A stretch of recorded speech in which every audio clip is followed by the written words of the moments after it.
चारों तरफ खेत खलिहान, मिट्टी की पगडंडियां और छोटे छोटे कच्चे घर। इन्हीं में से एक घर में रहता था रामेश्वर, एक साधारण किसान। रामेश्वर का जीवन बहुत कठिन था। फटे कपड़े, धूप में झुलसा चेहरा और हाथों पर मेहनत की लकीरें उसकी गरीबी की कहानी कहती थीं। लेकिन उसकी सबसे बड़ी पूंजी था उसका बेटा मोहन। जब मोहन छोटा था, वह अक्सर अपने पिता की गोदी में बैठकर कहता, बाबा, मैं बड़ा होकर पढ़ लिख कर बड़ा आदमी बनूंगा। उसकी बातें सुनकर रामेश्वर की थकी हुई आंखों में चमक आ जाती। वह सोचता, मैंने तो पढ़ाई का मुंह तक नहीं देखा, लेकिन अगर मेरा बेटा पढ़ जाएगा तो मेरी पूरी जिंदगी सफल हो जाएगी।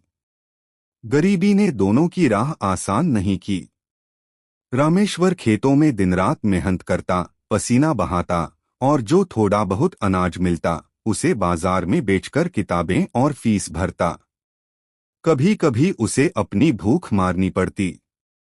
वह खुद सूखी रोटी खाता और बेटे की थाली में सब्जी रखता।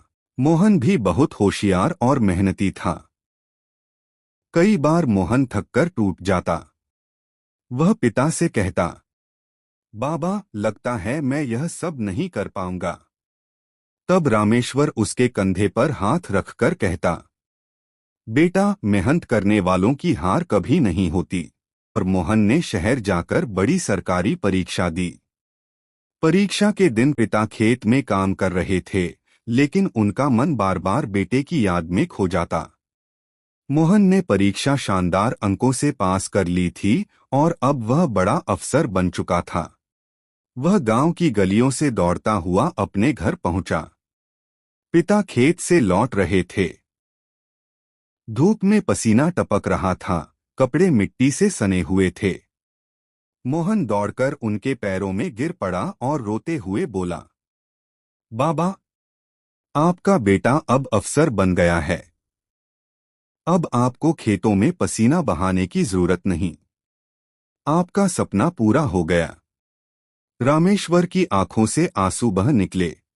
पूरे गांव में मिठाइयां बांटी गईं।